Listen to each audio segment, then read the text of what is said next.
Elmu Pranoto Mongso itu juga bukan karena saya ngerti Pak Harto, ya enggak. Cuman ketika saya ngobrol sama Pak Harto, saya melihat ada 2 poin itu yang paling menjadi landasan dia di dalam memerintah.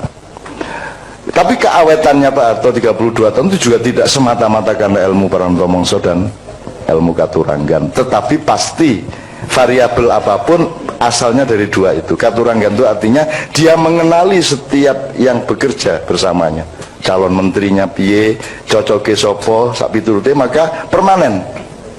Maka setiap menteri dia selama Orde Baru dulu dikenal orang semuanya. Benci pun kayak apa tapi orang kenal. Sekarang tidak kenal toh. Menkominfo sopo? Orang ngerti toh gue? Orang ngerti saiki. Mensesnek sopo? Ono baru Mensesnek. Aku jarang ngerti ono pora. Jadi sekarang itu sudah tidak ada artinya semua itu. Nah di zaman Pak Harto serius deh. Ilmu Katuranggan adalah mengenali watak setiap orang. Ya, jadi tidak hanya ekspertasi kependidikannya, tapi juga watak dan kepribadiannya, kecenderungan budayanya, ya, terus apa namanya, bahkan dalam tanda petik nasibnya, hokinya, lucknya, apa jenis, keberuntungannya, itu coba dikenali. Bahwa tidak tepat, tidak apa-apa, tapi itu kita raba semuanya. Nah, itu ilmu Katuranggan, Dek. Ilmu Katuranggan itu harus dikenali oleh setiap orang tua yang punya anak. Anakmu bukan anakmu, kata Khalil Gibran, Khalil Gibran, ya Pak ya. Khalil Gibran, mergo kowe macane saka bahasa Inggris diterjemahke, akhirnya kowe Khalil Gibran ngono to. Wong Inggris ki jan kualik-walik. Khalil Kahlil. Ada petinju kickboxer namanya Ngimbi gitu ya, dari Nigeria. Penyiar mesti negimbi ngono kae, negimbi walah ngimbi negimbi ora iso deh, jadi mesti diwolak-walik itu Khalil Gibran. Jadi anakmu itu adalah ciptaan Allah dan Allah punya konsep tentang anakmu, itu namanya Katuranggan. Nah, anakmu sendiri cari siapa dia, maka dia meneliti lingkungannya, meneliti dirinya, dia bercermin, ya. Dia lihat dirinya, lihat lingkungannya, lihat dirinya, terus menerus berdialektika. Nah dia bercermin mencari dirinya sendiri. Jadi anak itu meneliti dirinya, karena dulu dia punya perjanjian sama Allah, ya sebelum lahir gini. Begitu lahir dia dibikin lupa menurut Sabrang. Nah maka begitu bayi lahir dia mulai meneliti, mengenali, oh ini ibunya, oh ini udara, oh ini panas, oh ini dingin, dan seterusnya. Itu namanya ilmu Katuranggan, mengenali diri. Nah orang tua jangan mendidik anaknya seolah-olah dia adalah miliknya dan menjadi bagian dari obsesi orang tua. Nanti kalah hebat dari aslinya loh. Kalau anakmu itu ayam, jangan dibebek-bebekkan karena kebetulan yang populer bebek, kan gitu. Maka anakmu kamu rubah jadi bebek. Jadi pendidikan di dunia ini memang gitu. Jagung dikacang-kacang ke, kacang di jagung-jagung ke, bahkan kabeh dadekke sak jenis, cita-citanya sama, ya toh. Fakultas yang populer apa, yang paling laku apa, itu kan menunjukkan bahwa orang tua yang punya anak itu yang mengatur anaknya dan mencetak anaknya sesuai dengan obsesi atau nafsunya orang tua. Fuad itu orang yang betul-betul orang duwe iki lah, orang duwe ambisi, dadi dekan iki ya sendelik. Ojo ngerti aku, ojo ngerti ibu dan keluarga. Dan setelah jadi dekan selesai baru saya tahu dia jadi dekan. Ini pokoknya wong anu iki, wong rada jin lah, atau wong delik-delik gitu ya. Nah gini teman sekalian, Kiai Kanjeng keliling ke 5 provinsi atau 6 provinsi ya di Mesir. Ketika kami sampai ke Ismailia, kan pokoknya yang memberi pengantarnya Cak Fuad, yang memimpin acara Cak Fuad. Dan karena saya kan tidak begitu bisa bahasa Arab karena saya lebih pintar bahasa Inggris. Kalau pas di Arab ngomong begitu, kalau pas di Inggris saya balik. Saya lebih pintar bahasa Arab daripada bahasa Inggris kan gitu. Nah, begitu selesai di tengah-tengah acara, Gubernur Ismailia itu naik panggung langsung dan minta mikrofon dan langsung mengumumkan, saudara saya minta besok semua aparat yang mengurusi pendidikan kumpul di kantor gubernur. Karena saya malam ini merasa malu. Saya orang Arab, dia bilang. Kita semua orang Arab dan kita kalah bahasa Arabnya dengan tamu kita dari Indonesia yang dimaksud Cak Fuad. Padahal tamu kita itu tidak pernah sekolah di Arab. Jadi mulai besok kita harus mengadili diri kita sendiri. Kenapa kita kok kalah bahasa Arabnya? Karena orang Mesir kan terbiasa Arab Amiyah. Sementara Cak Fuad kan tidak ngerti Amiyah. Amiyah itu Arab pasaran. Tuh. Nah, Arabnya Cak Fuad Arab Fuskah gitu ya. Jadi ini contoh aja. Jadi sekarang untuk mengetahui seberapa tingkat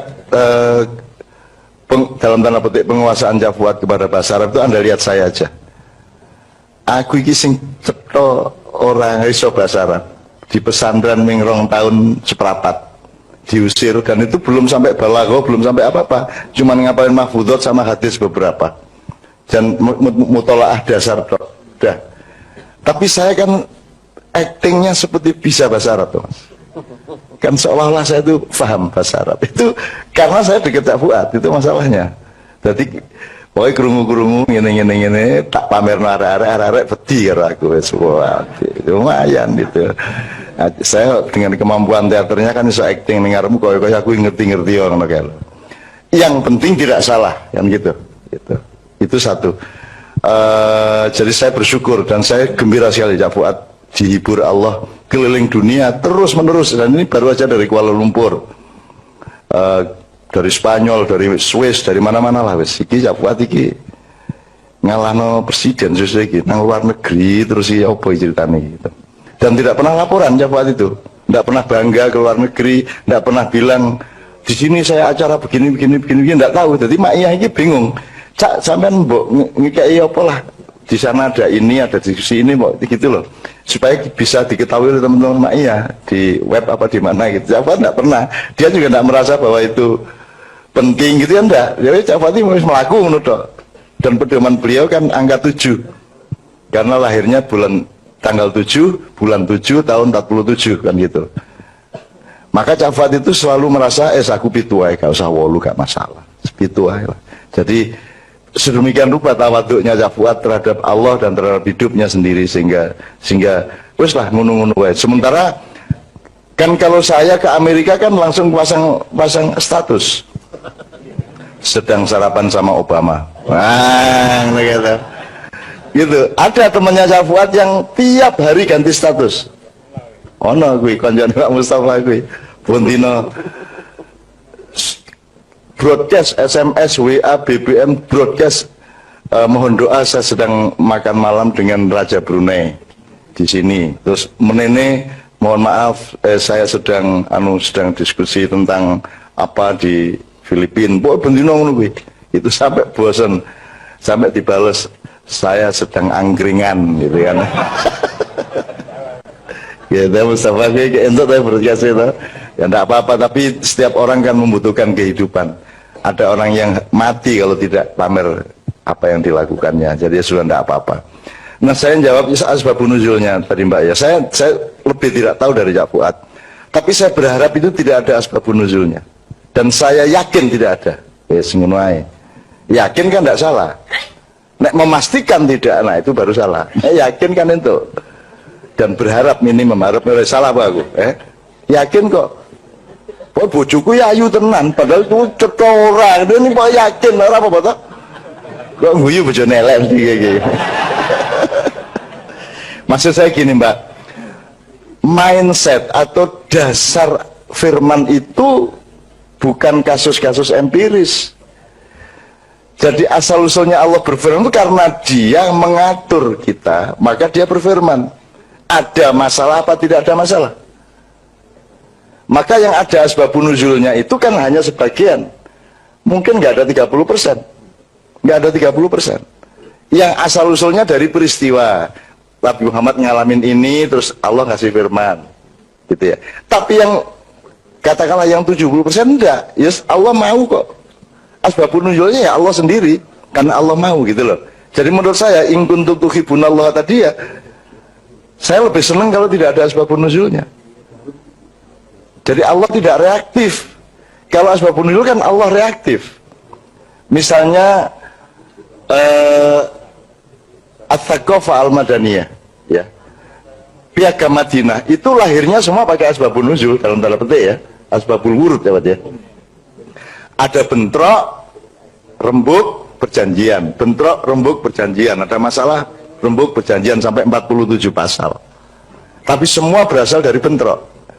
Kalau Allah ya memang mau berfirman, tidak usah asbabun nuzul gitu loh. Nah asbabun nuzul ini jangan jadi hantu juga teman-teman sekalian. Upama kowe ora ngerti asbabun nuzul ya ora apa-apa. Apa kowe tuku soto kudu nyelidiki iki sing dodol soto jenenge sapa, agamane apa, kecambahe kulak ning ndi, terus iki mangkok tuku ning Praga apa ning endi. Lah mati ora iso mangan kowe. Nek kowe nang warung dengan tafsir, nang warung tadabbur aja, sing penting sehat pora, seger pora, sedep pora, margi apa ora, sehat pora, kan ngono wae. Bah asal usulnya ra mudeng. Begitu juga kepada Al-Qur'an. Boleh Anda begitu, tidak harus mengerti segala macamnya. Anggut toh ahli tafsir juga tidak akan pernah bisa menafsirkan alif lam mim. Alif lam mim selalu diterjemahkan hanya Allah yang tahu. Menurut ya seru aku nih, hanya Allah yang tahu. Terus mesti ae, lah apa kada ahli tafsir barang nek ngono bicara. Ya toh? Ya sing ngerti nek. Ya ro aku jan ya ro rek. Nek wallahu alam ya ro kabeh. Iki Kanjeng ini ke Mesir angger mulai bahasa Arab sidik-sidik ya, rada iso sidik sak kalimat dua kalimat ini jawabnya wong Mesir ya memang wallahu alam. Jadi aku takon bahasa Arab fuskah rada tertib. Mereka kan tidak biasa neng toko gitu apa neng warung gitu. Kita mencoba bahasa Arab terus dia jawabnya ora wallahu alam ngono gitu. Di sini sadaqallahu alazim ngono kan. Kini lagi arep praktek bahasa Arab dijawab sadaqallahul azim. Gitu teman sekalian. Jadi Anda jangan pusing sama asbabun nuzul, itu urusan para ahli tafsir. Dan kalau kita ngomong tadabbur itu yang langsung disarankan Allah, dianjurkan dan bahkan diwajibkan oleh Allah ya, karena kalimatnya kalimat perintah ya. Itu tidak menghalangi proses tafsir Muzammili untuk diterbitkan. Ya, karena tafsir adalah bagian yang terpenting juga dari tadabbur. Kalau tafsir itu tulang berulangnya. Nek wong orang nganggo balungan kowe nglemprek kaya sarung kan begitu. Jadi sangat penting tafsir Muzammili, nanti kita tunggu terbitnya. Kira-kira gitu ya. Langsung kalau gitu samain aja sisan. Ilmu Pranoto Mongso itu juga bukan karena saya ngerti Pak Harto ya, enggak. Cuman ketika saya ngobrol sama Pak Harto, saya melihat ada dua poin itu yang paling menjadi landasan dia di dalam memerintah. Tapi keawetannya Pak Harto 32 tahun itu juga tidak semata-mata karena ilmu Pranoto Mongso dan ilmu Katuranggan. Tetapi pasti variabel apapun asalnya dari dua itu. Katuranggan itu artinya dia mengenali setiap yang bekerja bersamanya. Calon menterinya piye, cocoke sopo, sak piturute, maka permanen. Maka setiap menteri selama Orde Baru dulu dikenal orang semuanya. Benci pun kayak apa tapi orang kenal. Sekarang tidak kenal toh. Menkominfo siapa? Orang ngerti toh gue? Orang ngerti saiki. Mensesnek siapa? Ono per Mensesnek. Aku jarang ngerti ono orang. Jadi sekarang itu sudah tidak ada artinya semua itu. Nah di zaman Pak Harto serius deh. Ilmu Katuranggan adalah mengenali watak setiap orang.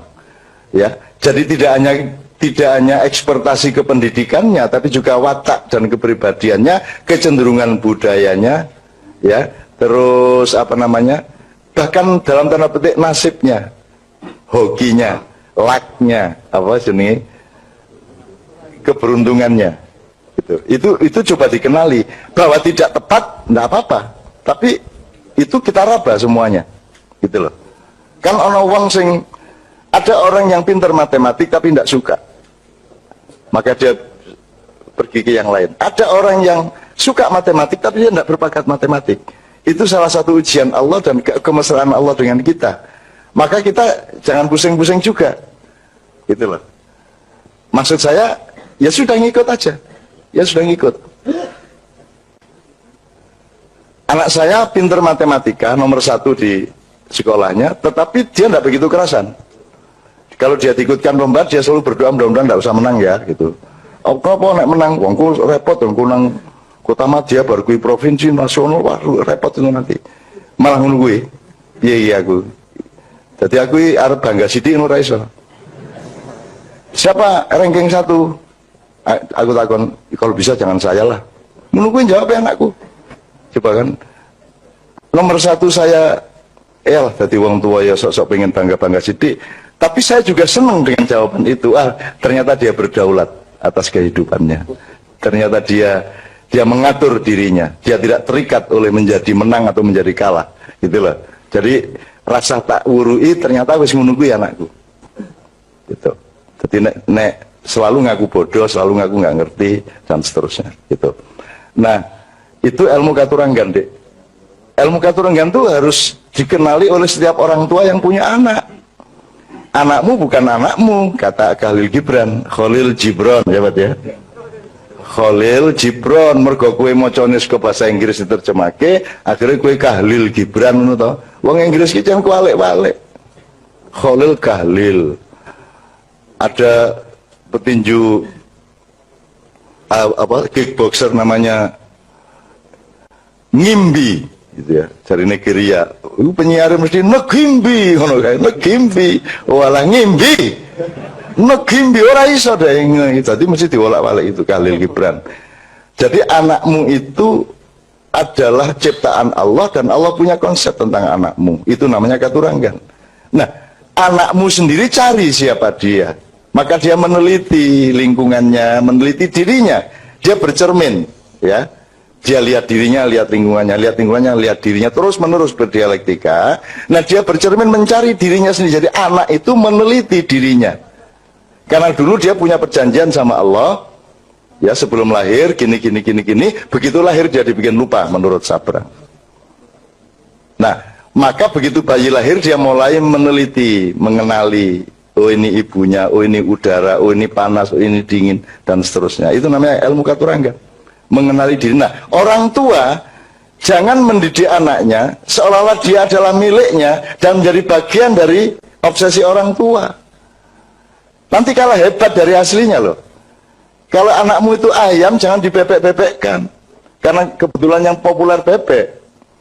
Kan gitu. Maka anakmu kamu rubah jadi bebek. Jadi pendidikan di dunia ini memang gitu. Jagung di kacang-kacangke, kacang di jagung-jagungke, bahkan kabeh dadekke sak jenis. Cita-citanya sama, ya toh. Fakultas yang populer apa, yang paling laku apa, itu kan menunjukkan bahwa orang tua yang punya anak itu yang mengatur anaknya dan mencetak anaknya sesuai dengan obsesi atau nafsunya orang tua. Didelok diamati arek kita diopo ya opo. Termasuk banyak orang sudah mulai mengeluh kok anake cak nun sing wedok ora jilbaban. Gitu kan. Kowe engko kaget dhewe lho suatu hari. Wis tau kowe kita tenang wae. Mbak Novia itu ketika kawin sama saya 2 tahun juga tidak jilbaban dan saya tidak pernah menyentuh. Menyentuh, ya menyentuh lah. Maksud saya tidak pernah ngomongin soal itu. Nggak pernah saya, nggak pernah menyuruh dia berjilbab. Karena saya tidak mau dia berjilbab karena saya tidak mau berjilbab karena teman-temannya, saya tidak mau dia berjilbab karena yang bukan Allah. Yang penting saya proses, saya dorong terus uluhiyah di dalam dirinya, dialektika dengan Allah, itu saya proses terus, sampai akhirnya dia pasti punya cita-cita sendiri, cuman dia butuh proses budaya, butuh momentum hidayah, butuh tahap-tahap, dimana dia akan, kalau sudah mengambil keputusan, dia akan mantap, semantap-mantapnya. Yang begitu. Setelah 2 tahun Mbak Novia baru pakai jilbab. 2 tahun, dan saya tidak pernah, ketika dia pakai jilbab, saya juga tenang aja, enggak pakai saya juga tenang aja. Biarin aja. Wong dia urusan sama Allah kok, sendiri kok, enggak sama saya kok gitu. Bahwa aku dionanake wong ya mengurangi dosa seperti Gus Dur tadi tuh. Kalau belok sedikit ke Gus Dur, teman-teman sekalian, saya bersyukur bahwa saya itu orang yang mungkin sangat lemah ya dibanding Gus Dur. Gus Dur orang yang sangat kuat. Saya itu orang lemah, hati saya lemah gitu ya. Jadi saya tidak kuat menanggung seperti yang ditanggung oleh Gus Dur. Gus Dur itu tidak hanya difitnah orang, tapi dibesar-besarkan melebihi dirinya. Gitu loh. Jadi kasihan juga sama Gus Dur saya. Dan ini kudu ngono kuwi, neng kok konok-konok ke. Ini tak buka oke banget jane. Mesake jane Gus Dur. Jadi aku sering sowan. Gus sakno sampean niku Gus ngono. Dia pasti gede-gede kira karu-karuan. Sudahlah, orang itu tidak ada gede, tidak ada kecil. semono ya semono ora masalah, dan itu tidak berarti Anda lebih kecil dari orang lain. Itu loh. Ulo sawa karo ular kobra ya dewe-dewe, orang njur kok bandingke. Orang njur nek wedhus kalah gede karo gajah. Ya ora gajah ya semono kuwi, wedhus ya semono kuwi. Wong kowe laler sama macan aja menang laler kok. Aja njur bagusi kowe dadi macan, aku macan. Nek kowe dileboni laler motor, aku ingin nangkep laler siji ora iso.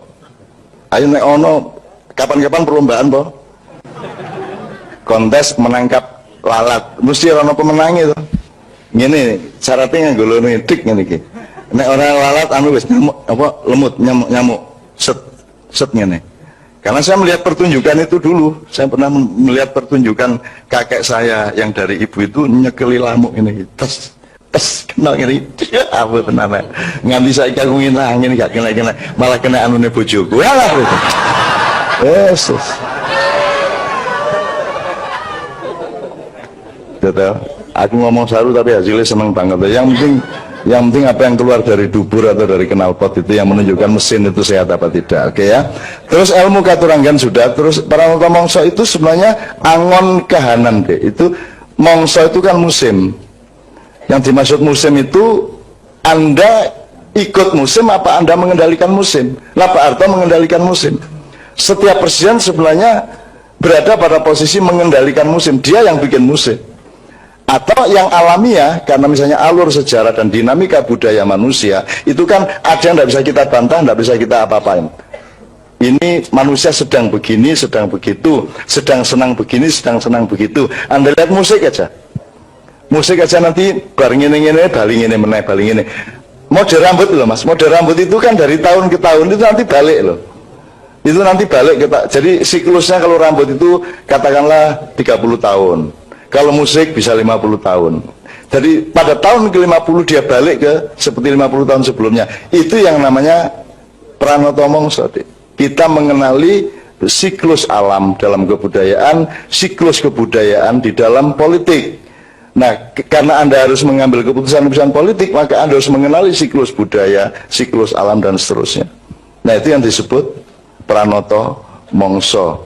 Nah, ini tidak harus baik. Maksud saya, ilmu katuranggan bisa untuk keburukan, juga bisa untuk kebaikan. Pranata Mongso juga bisa untuk baik, bisa untuk buruk. Sekarang ini pemegang katuranggan dan Pranata Mongso bukan presiden. Presiden tidak punya 100% kuasa seperti Pak Harto. Kalau Pak Harto dulu betul-betul dia yang menentukan. Gitu loh. Mungkin jadi tahu banget nganti esok. Jadi kira-kira seperti itu. Pertanyaan terakhir Pak Muzamil barangkali apa? Yang terakhir tadi itu yang tentang dermawan. Oh, dermawan. Oh ya. Baik, terima kasih. Tapi ini saya hanya karena saya pegang apa ini? Komputer, apa ini? HP yang ada kitab kuningnya banyak. Ini saya lihat ya buat asbabun nuzulnya apa? Qul in kuntum tuhibbunallaha fattabi'uni itu. Jadi dalam tafsir Al-Wasid ya, tafsir Al-Wasid karangan Al-Wahidi itu disebutkan bahwa latar belakang turunnya ayat itu, jadi Nabi Muhammad itu datang ke Masjidil Haram, kemudian beliau menjumpai orang-orang Quraisy itu sedang menyembah berhala, gitu ya Pak. Lalu Nabi bilang, kalian telah apa menyimpang dari milahnya leluhur kalian yaitu Ibrahim, karena Nabi Ibrahim itu ajarannya tauhid. Nah, maka orang-orang Quraisy menjawab, saya Muhammad menyembah berhala ini karena saya cinta kepada Allah. Gitu. Itu jawaban orang Quraisy. Maka turunlah ayat Qul in kuntum tuhibbunallaha fattabi'uni. Katakanlah Muhammad, jika kalian benar-benar mencintai Allah, maka ikutilah aku, yaitu Nabi Muhammad. Itu di situ begitu ya asbabun nuzulnya. Tapi ada dua pendapat. Pendapat kedua di situ disebutkan orang Yahudi. Jadi orang Yahudi mengaku sebagai anaknya Allah, abnaullah wa ahibbahu, dan orang-orang yang dicintai dan mencintai Allah, tapi tidak mau beriman kepada Nabi Muhammad. Maka turunlah ayat itu. Jadi ada dua pendapat tentang asbabun nuzul itu. Tapi ini teman-teman semua yang sangat menarik ini. Bukan berarti saya kok lebih tahu daripada Cak Fuad gitu ya. Ini karena saya pegang apa? Pegang hidup kuning gitu ya. Nah, ini yang menarik, ini pelajaran yang sangat berarti dari Cak Fuad gitu ya. Jadi saya ini luar biasa Cak Fuad ini. Itulah. Gini, saya Cak Fuad ini kalau dulu ini Imam Malik gitu ya. Sebenarnya Cak Fuad saya yakin bukan karena tidak tahu ya. Gitu ya. Tapi beliau meniru Imam Malik. Imam Malik itu kan paling alimnya ulama Madinah gitu ya. Imam Malik itu sering kalau ditanya bilang nggak tahu. Nah coba, saya nggak tahu. Maksudnya Imam Malik itu mengajari orang supaya orang itu meskipun tahu tidak merasa tahu. Gitu loh. Saya kira Cak Fuad bukan nggak tahu, hanya Cak Fuad meniru Imam Malik. Gitu ya. Gitu ya. Nah, Imam Malik sering didatangi orang, ditanya, nggak tahu, kamu tanya sama orang lain saja. Nah, gitu loh. Bahkan pernah satu saat Imam Malik itu ditanya oleh orang 48 pertanyaan. Coba bayangkan. Akhirnya Imam Malik menjawab berapa? Apa dijawab semua? Ternyata yang dijawab hanya berapa? 48 ya. Yang dijawab hanya 16. Sisanya berapa? 32 Imam Malik bilang tidak tahu. Itu Imam Malik, saya tidak tahu yang 32 itu. Nah, bayangkan seorang alimnya seperti Imam Malik menjawab tidak tahu. Nah, itu saya kira Cak Fuad, gitu ya, bukan tidak tahu beliau, gitu ya. Tapi meniru Imam Malik, gitu ya. Dan Imam Malik seperti itu. Nah, jadi besok kalau sampai tanya sama saya jawab tidak tahu juga, berarti saya niru Imam Malik juga. Nah, itu nah, Imam Malik ini, Imam Malik bin Anas al-Maliki itu. Ya begini masalah kedermawanan itu, apa kedermawanan? Ya memang yang disebut dermawan itu bukan karena memberi untuk mendapatkan yang lebih. Iya. Termasuk tidak memberi kesempatan kepada orang lain, itu kedermawanan gitu ya. Al-isar itu mengalah itu orang yang dermawan. Jadi kalau sampean antri gitu ya, terus karena melihat ada ibu-ibu atau siapa yang lebih berhak lebih dulu dari sampean nggak usah ngasih uang sama dia kan, tapi sampean mengalah, oh ya sudah lebih dulu, itu juga bagian. Terus sampean kalau dermawan juga kalau naik mobil pelan biar yang lain nyalip semua. Nah itu dermawan juga itu. Ini lebih terburu-buru daripada saya. Nah itu ya, itu juga dermawan. Jadi itu mengalah itu juga dermawan. Jadi tidak harus dengan memberi. Kalau urusan dermawan dan sedekah, Pak Mustafa orangnya gitu ya. Karena memang Pak Mustafa yang paling banyak bersedekah kepada kita, memberikan apa saja, dan kita cukup dengan bermodalkan pendengaran yang tajam. Sebelum Pak Mus, saya nyambungkan dengan beberapa diskusi teman-teman di Nahdlatul Muhammadiyin malam Kamis kemarin, diskusi yang ke-245. Ada kaitannya dengan apa yang kita perbincangkan malam hari ini. Teman-teman kemarin diskusinya tentang dilarang istiqomah di sembarang tempat gitu ya. Kita kemarin menangkap bahwa ada gejala saat ini gagal move on atau statis atau mandek itu dianggap sebagai bentuk istiqomah gitu. Sehingga yang seharusnya bukan harga mati diharga matikan, yang seharusnya itu bisa lebih dinamis dan menemukan bentuk baru yang lebih tepat justru dimampatkan atau dimandekkan gitu. Teman-teman kemarin menyimpulkan bahwa jalan yang dirintis atau dibuat oleh para pendahulu kita atau para ulama, entah para leluhur dan lain sebagainya untuk menuju ke Allah itu sudah diketahui dan dipelajari oleh musuh-musuh Islam, sehingga di sepanjang jalan itu dipasang jebakan-jebakan, dibuat jalan-jalan palsu, sehingga kita kesulitan untuk menemukan jalan yang sesungguhnya dibuat itu. Maka disitulah yang disebut dengan istiqomah untuk tetap berijtihad, istiqomah untuk tetap mencari sesuai dengan kedaulatan kita, dengan cinta itu. Maka apapun yang saat ini sepertinya sudah matang dan sudah mandek, membuka ruang kemungkinan bagi kita untuk menemukan sesuatu yang baru, terus untuk mencari yang baru, dan itu bukan berarti tidak istiqomah. Istiqomah itu pada dasarnya, pada paradigmanya, tapi metodologi dan strategi harus tetap dinamis. Bahwa seorang penjual nasi goreng itu kalau tidak laku dagangannya, dia bisa beralih untuk jualan telur atau bisa buka bengkel sepeda gitu. Itu strategi. Tapi dasarnya atau paradigmanya adalah mengabdi pada Allah melalui